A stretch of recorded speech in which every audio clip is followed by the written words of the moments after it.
Hey there, this is Ari. Welcome back to the show. Before we get into today's episode, I want to let you know about something I am incredibly excited about, which is Ultra Brain. Ultra Brain is our premium brain health support formula. And it is, well, let me put it this way. Most people over the years spend thousands of dollars on supplements. I myself have spent, since I was a kid, probably I hate to admit how much money, probably many tens of thousands of dollars on supplements. And if you're anything like me, you probably have realized that the vast majority of all of that money spent and all those supplements you bought, you probably didn't notice any real effect from the vast majority of them. And I got sick of this and I decided to do things differently. I decided that I wanted to create supplements that I don't care about my costs to build those supplements. All I care about is I want supplements that actually work, that actually give people real noticeable results in their life when they take them.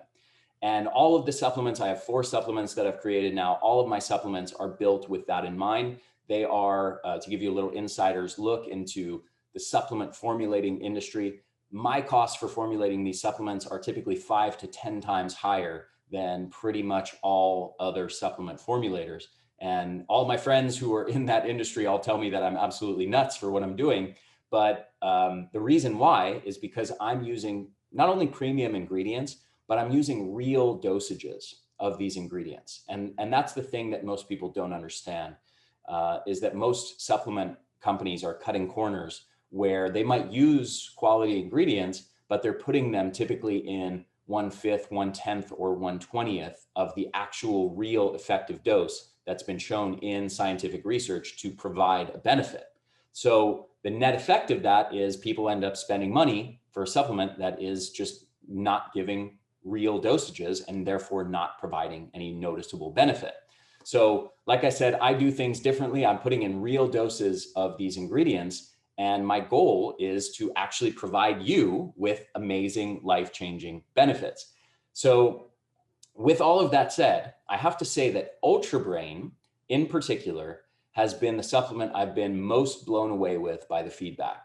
I would say literally almost everybody who takes it reports a very noticeable effect from taking it.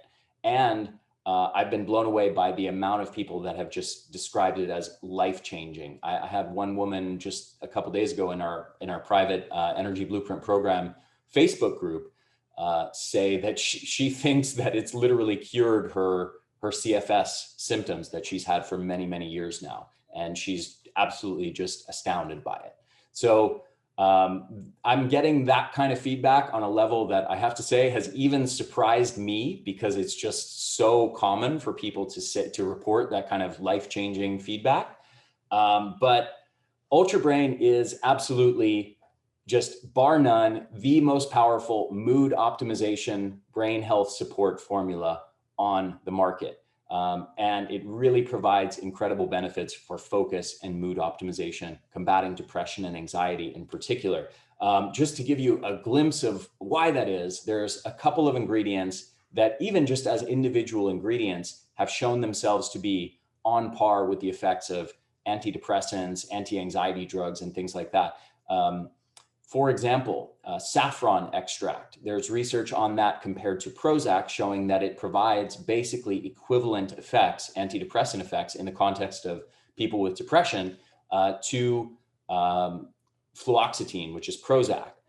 Same for acetyl L-carnitine, amazing antidepressant effects. There's other ingredients in this formula, for example, rhodiola rosea and lion's mane, which have shown powerful not only antidepressant effects and anti-anxiety effects, but also, and especially for rhodiola rosea, the ability to help people with chronic fatigue or with chronic burnout to massively increase their energy levels literally within a few weeks. So that's just to give you a glimpse of, I think, what did I name? 4 of the 15 or 18 different ingredients in Ultra Brain.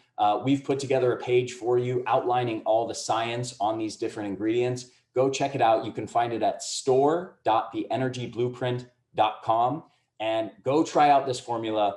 If you struggle with depression, if you struggle with anxiety, if you're looking to increase your energy levels, if you're looking to optimize your brain function, your mood, your energy levels, as well as your long-term brain health, and actually reduce your risk of dementia and cognitive decline, this is an incredibly powerful formula. And I strongly encourage you to go grab yourself some and try it out. I think you're going to be blown away by the results. So go to store.theenergyblueprint.com.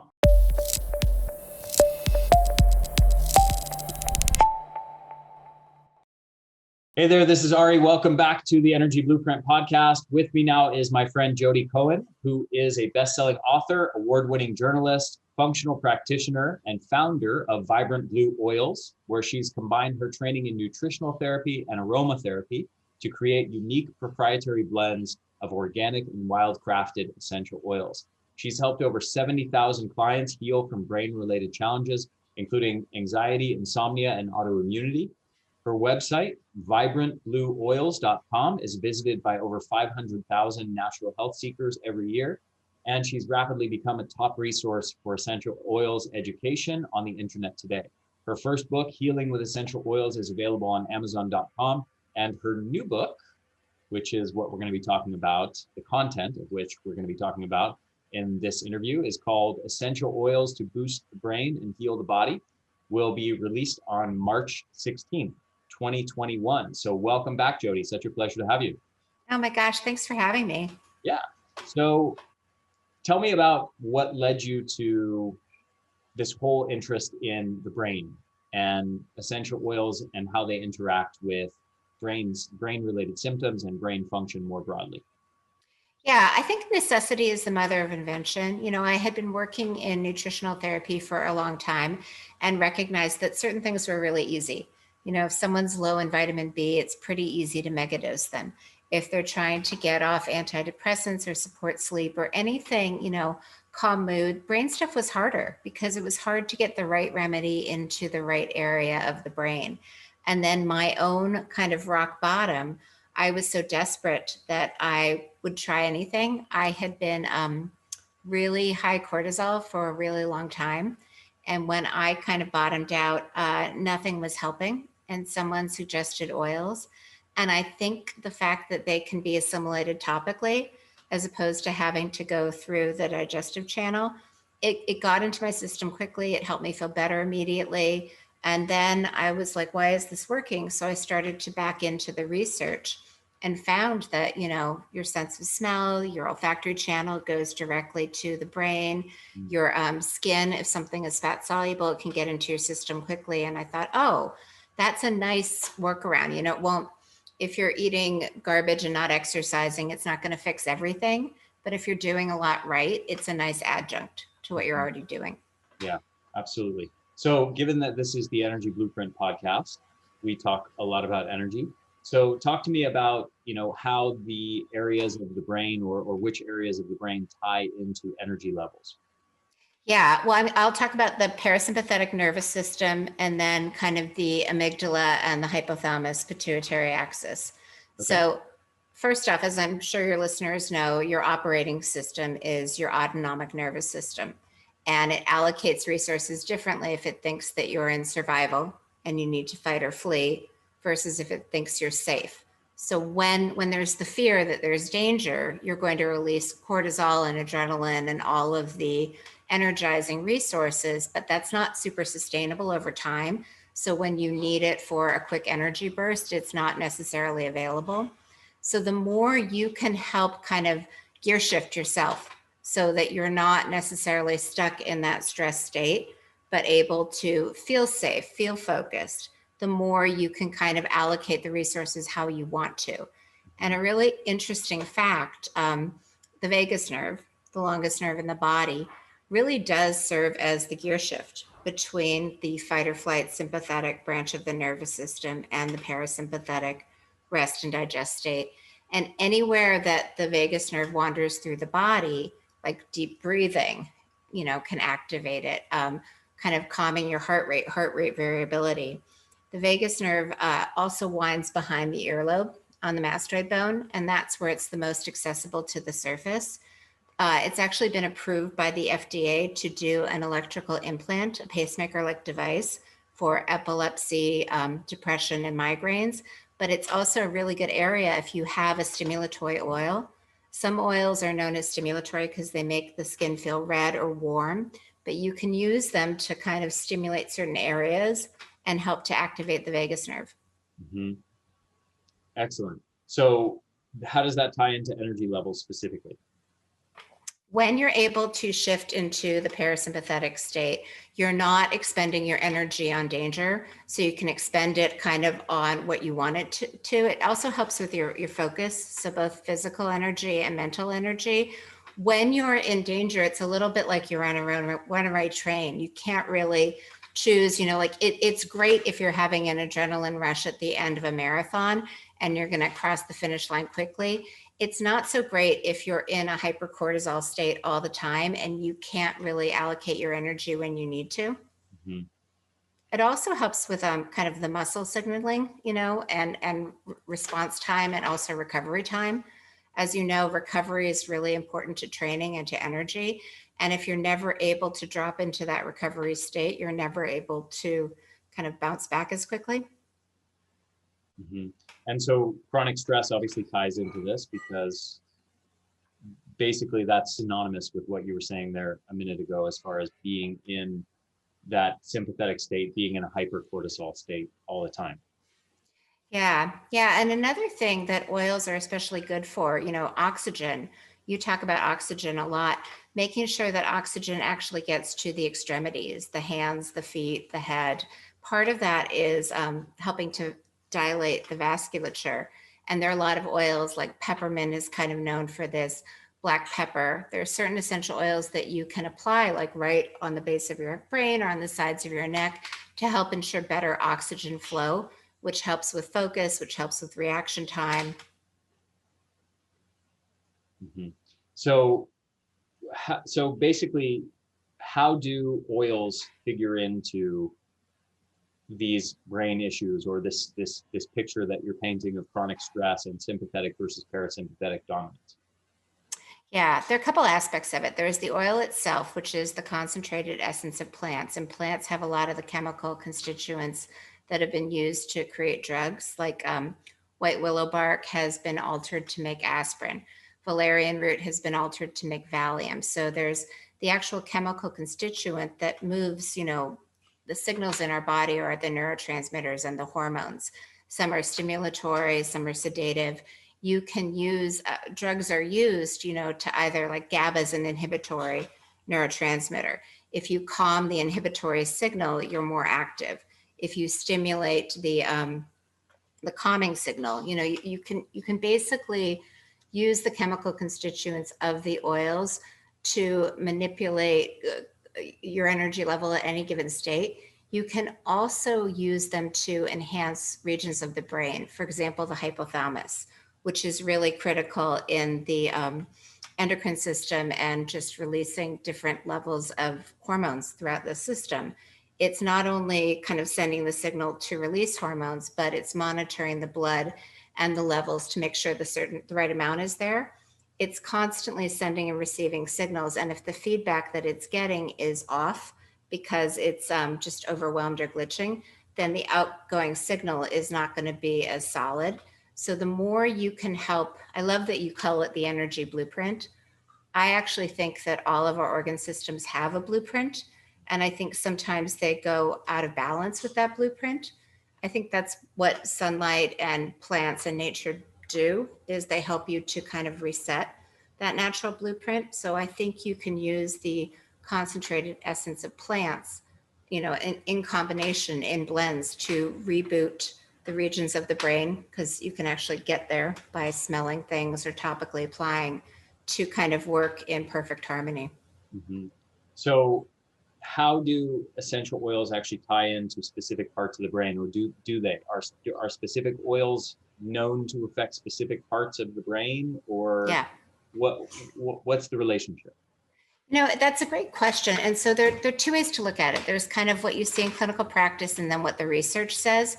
The research does a mediocre job because you can only look at what they've tested. So one example, Rose essential oil with kind of balancing the response to predator odor. Your sense of smell is really powerful in keeping you alive. You can smell food, you can smell water, you can smell predator odor, you can smell fire.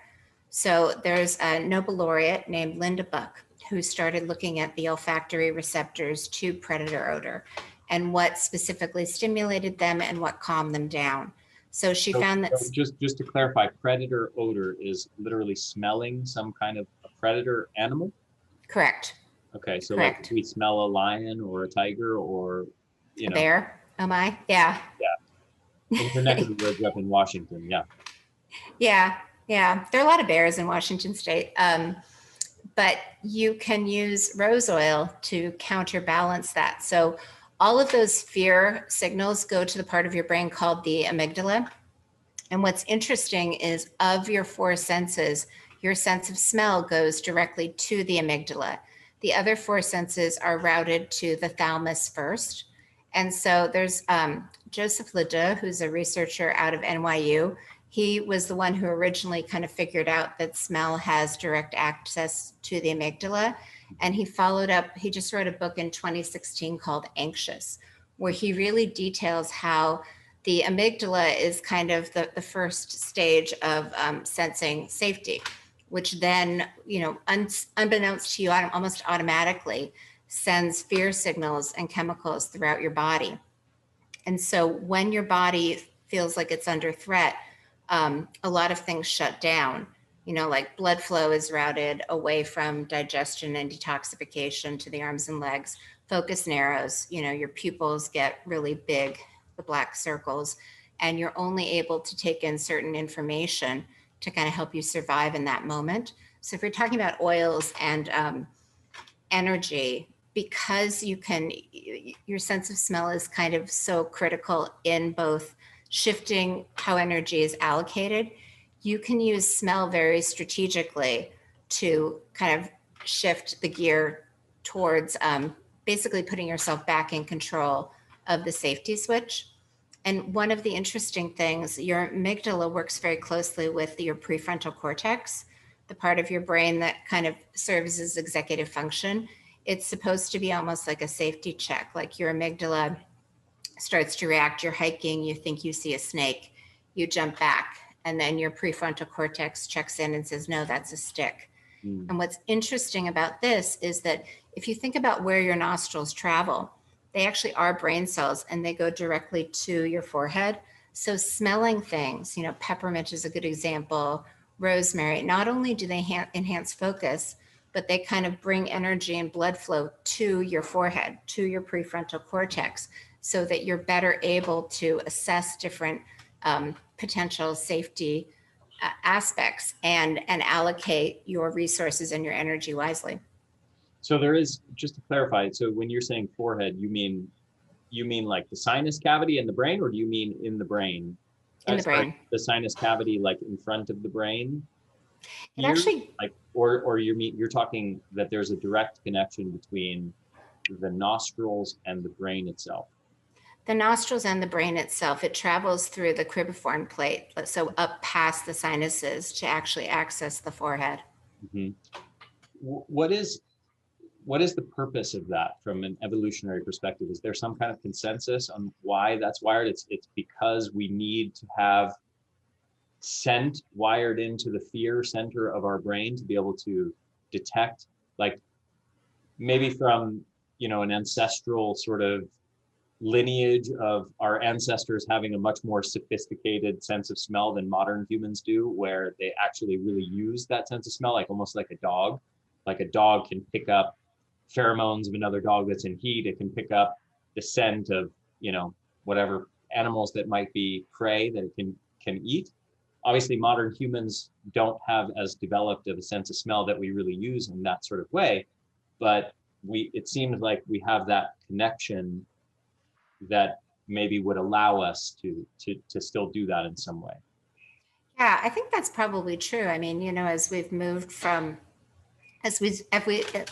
moved into industrial environments, I think a lot of our use it or lose it. Yeah, I do think that's true. I think that we probably needed it a lot more when we had to scavenge for food and forage. Yeah, it'd be interesting. I wonder if anybody's actually done any research on modern industrialized humans living in, cities, and for example, the United States or Europe or something like that, versus traditional hunter-gatherers, that still exist in Africa or South America or the South Pacific or something, and done some kind of analysis to see, how much those traditional peoples actually really use their sense of smell in a way that's beyond what modern industrialized humans do. I would guess that they do, but to what extent, I don't know. I would tend to agree. And even, yeah, I mean, I can look into that. That would be fun. Yeah, interesting. So, quick aside, as you know, I recently moved to Costa Rica almost 3 months ago, and just 50 feet outside this window from where I'm sitting right now, we have a huge ylang ylang tree, and it's filled with ylang ylang flowers, and yeah, I mean, just to take one of these flowers and smell it is you feel almost instantly, within a matter of seconds, like a sensation of relaxation and pleasure. And I've experimented with this over the last couple months because I'm like, man, is this just placebo? Is this just the sensation of liking the smell of something pleasurable? Or is there some sort of deeper reaction going on in my body? And I've really kind of questioned that and tried to tease that out as much as I can and from a subjective level. But it does genuinely seem to me that there is a full body sort of visceral reaction, positive reaction, visceral reaction of relaxation that happens within seconds of getting that scent. And it seems like so noticeable, so strong, that it's really remarkable. And that's why I question it, because it's like, man, is this just my mind, playing tricks on me with some kind of placebo effect? Or is this actually creating, just the scent of smelling a flower, creating such a profound relaxation of my entire body? It's just remarkable what an effect a scent can have on you. Yeah. Well, I mean, you do a lot of research on sunlight and how it doesn't just go in through the eyes, like every cell in the skin is a receptor. I do think that our senses have been dulled down and we can assimilate things far better than we realize. And also anything that connects us to nature, I think it's almost like hitting the reboot to factory settings button. It just kind of grounds us and stabilizes us. Yeah, interesting.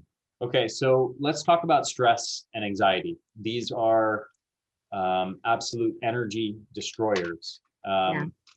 I'm sure everybody knows this, but from personal experience, I can definitely say that during times of any kind of extreme stress that I'm under, whether it's kid related or business related or something like that, I absolutely get wiped out. Within like 2 days of extreme stress will destroy my energy levels. And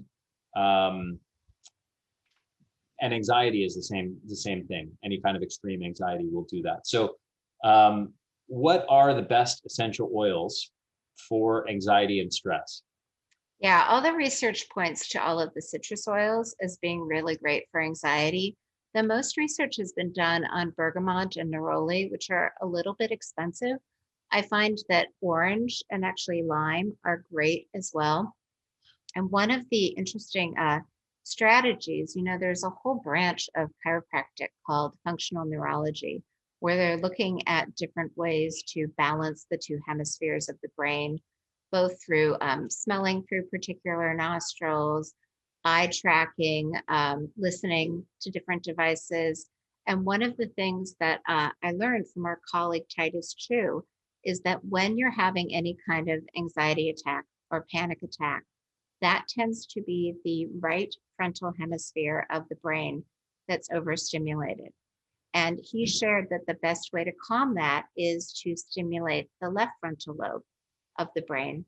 And the easiest way to do that is to smell through the left nostril. literally plug the right nostril, smell something through the left nostril. There is a sense of smell satiety. So after between 3 to 7 breaths, you usually can't smell anymore. But what that does is it then stimulates the left frontal hemisphere, balances the two regions of the brain, and the anxiety dissipates. I'm very prone to anxiety attacks, and like anything that you do, benefits are additive and cumulative. I have noticed that since I've started doing that, I don't, if I were to have an anxiety moment, it calms very quickly, and they're much more few and far between. Very interesting. Okay, so citrus oils Mhm. in particular, and Yes. and specifically plugging the right nostril and breathing those oils in through the left nostril. Yes, exactly. And different application points, I think, have different potency. Like I've noticed frankincense is another one that's really good for calming anxiety. But what I would recommend, I've heard people say, like, oh, if it smells revolting to you, you need it. I think the opposite is true. I really am a believer in intuitive eating and kind of going with what smells good to you. So orange is a pretty affordable one. It works pretty well for kids. Grapefruit is another one most kids like. Lemon. Really just, smell what you like and go in that direction. Rose, as I mentioned, can be very calming. If you apply it over the heart, that's a really nice kind of natural way to put it. If you don't want to put it on your skin, you can put it in a cotton ball and kind of carry it in your bra or in your pocket. There's just there are a lot of accessible ways that you can use oil without, smelling like you're wearing perfume or dispensary. Gotcha. Okay. Two things. One is you've mentioned a couple times using oils topically in certain areas, like for example the heart, or you mentioned the base of the brain, for example. And the way you're framing that is as though the oil penetrates directly into that. My understanding of that would be more that the oil gets absorbed topically into like surface capillaries and goes systemic pretty quickly rather than penetrating deeply. What's your take on that? Yeah, I think fat likes fat, and oils are fat, and your cell membranes are fat. I think that's actually right. I think that it gets through the cell membranes and then is carried into the capillaries and the vascular system. Okay. And the other thing I wanted to ask you is, so speaking of applying things topically, I've heard some essential oils experts say that you should never apply, raw oils or pure oils topically, but that they should always be diluted in some kind of carrier oil. What's your take on that? I think that there are certain situations, like if you burn yourself, I think it's good to put lavender directly on it. I don't think you need to dilute it. I think that certain oils are known as hot, like oregano, thyme, cinnamon, clove. Those you would always want to dilute. And what that means is combine them with a carrier oil. It doesn't need to, it can be a vegetable oil in your kitchen, like coconut oil or olive oil. Different oils have different components. So for example, jojoba oil is thicker and is more of a time delay. So say you were using frankincense on your skin, jojoba oil would be a good one to dilute it with. There's a version of coconut oil. Coconut oil can get, when it's cold out, it can basically solidify like ice. So if you fractionate it, kind of modify it a little bit, it's thinner. That's a good one because it dilutes the oil so that it doesn't feel hot, but also helps to carry it into the cells and the bloodstream more quickly. If your body is heated, like after a shower, blood flow is increased, then it's more likely to get into your system faster. Pulse points like the wrists or behind the ears, there's a lot of blood flow, so it gets into the system faster.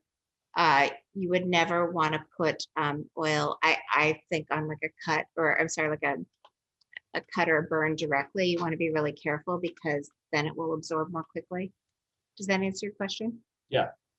So One of the other ways that anxiety and stress destroy our energy, as I can personally attest to, is by destroying our sleep. So, in times of extreme stress or anxiety, I am sure, like most people, find it very difficult to sleep well, which compounds the whole, fatiguing effect of those brain and emotional states. So, are there any essential oils that you found particularly effective for improving sleep, either helping to fall asleep faster or sleeping more deeply? Yeah, there definitely are. I find that there are different reasons that people struggle with sleep, either falling asleep or difficulty staying asleep.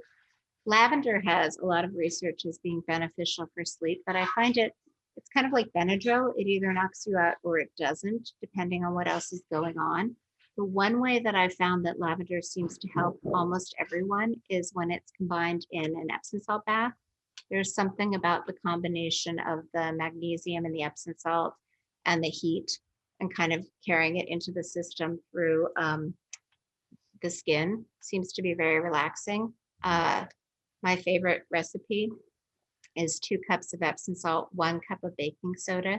And then I actually use the bathtub as a mixing bowl and add the oil into the tub and mix it into the salt before adding water so that it doesn't float on the top.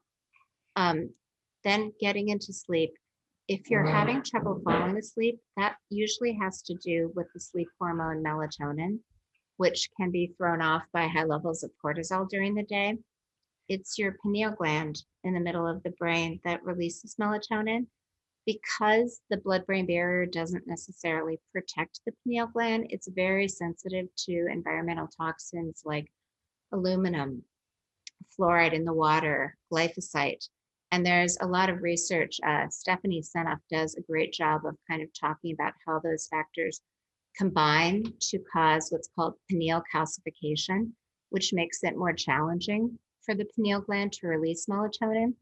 It's really interesting. There are certain essential oils and some significant research that oils can help to detoxify metals. And you can put oils, I wouldn't put anything on your forehead before sleep, but that point on your skin, right above the top of your ear, kind of on the skin, is a really good point to apply a blend of oils. I give the recipe away in the book, but it's basically a combination of grapefruit, rose geranium, lavender, myrrh, and a few others. And that can kind of help to reset the pineal gland, detoxify it, and naturally release melatonin. If you're waking up at 1 a.m. and you're wide awake, that's often because of nocturnal hypoglycemia. Your blood sugar dips too low, and then your adrenals release cortisol or adrenaline. And then it's your pancreas that releases insulin to carry the blood back into the cells. So rose geranium is a really good one just to smell or put over your pancreas. That helps the pancreas better release insulin and carries the sugar back into the cells faster so that you're not as wide awake. If you wake up around 3 in the morning, that's usually when your organs of detoxification, like your liver and your gallbladder, are working the hardest. And so anything you can do either before bed or during a nighttime wake up to support those organs, like helichrysum, white grapefruit, German chamomile are all great ones to put over the gallbladder. And that seems to give it more vitality and energy to do its job so that you do not wake up as much, or if you do, you go back to sleep immediately. Got it. Is this book that is about to come out in a few weeks, is this only for, let's say, essential oil newbies, or is there stuff in here that, people who have been using essential oils for many years, who maybe have read other books about essential oils and various online articles and videos and so on, are they going to find anything of value in this book that's novel, or is it more of a guide for newbies? It's not a guide for newbies at all, actually. It's really designed for health practitioners that are already doing a lot of other protocols that just want to enhance their game a little bit more. It really focuses on kind of the vagus nerve and the parasympathetic nervous system, sleep and what can go wrong, drainage and circulation, and then immune modulation and energy. So it's more of a medical book with here's how you can use oils to support these systems than it's, I don't think it's like anything that's already been out. I really tried to take a different angle. Cool. What are some of your favorite and maybe most surprising or impressive, or just your kind of personal favorite, most interesting research findings in all the studying of the literature on essential oils that you've done? Yeah, I think it's really interesting how they work on cell membranes. There's actually a lot of research that, like thymol in particular from thyme, can go directly through the membrane. And there's this idea that reboot is the wrong word, but I can't think of a better one, that you can use oils almost like to clean house. The other thing that I really loved is this idea of how combinations, like there's some kitchen sink supplements that it's just like they read, oh, this is good for that. Let's throw everything together. And then there are some that actually look at the synergy and how different combinations enhance oils or digestion. Like I did a lot of research on black pepper and how that can really enhance digestion and improve vasodilation. And so it almost makes everything that you're already doing work better, even if that's just adding pepper to your food or using pepper essential oil. I also try to throw in, there's certain acupuncture points that seem to be more effective. For example, you don't always, like, people think you need to drink oils for digestive concerns. It's actually more effective to put them on specific acupuncture points that I try to detail. So what I'm really trying to do is, it's kind of like parenting. This is what worked for me. This is what I noticed in clinical practice. This is the research to back up why it's working. It's just a different way to think about it or enhance what you're already doing. Very cool. Are there any concluding words that you want to leave people with, or do you want to just tell them where they can grab your new book that's going to come out shortly? They can grab my new book anywhere books are sold. They can go to boostthebrainbook.com/gift for a free download of everything, to like 25 ways to activate the vagus nerve. Say that link one more time. boostthebrainbook.com/gift. Okay, got it. And I guess my parting words are that I think oils can be used in a lot of ways that have not been thought about before. And so I hope that this book just expands people's perspectives on different ways that they can use oils, not for everything, obviously, but it can really enhance what you're already doing. Kind of like biking with your back to the wind downhill as opposed to uphill in a storm. Yeah, I like that analogy. Jodi, thank you so much. It was a pleasure connecting with you as always, and best of luck to you with your new book. I hope it's a huge success. Thank you. Thanks for having me. Yeah, my pleasure.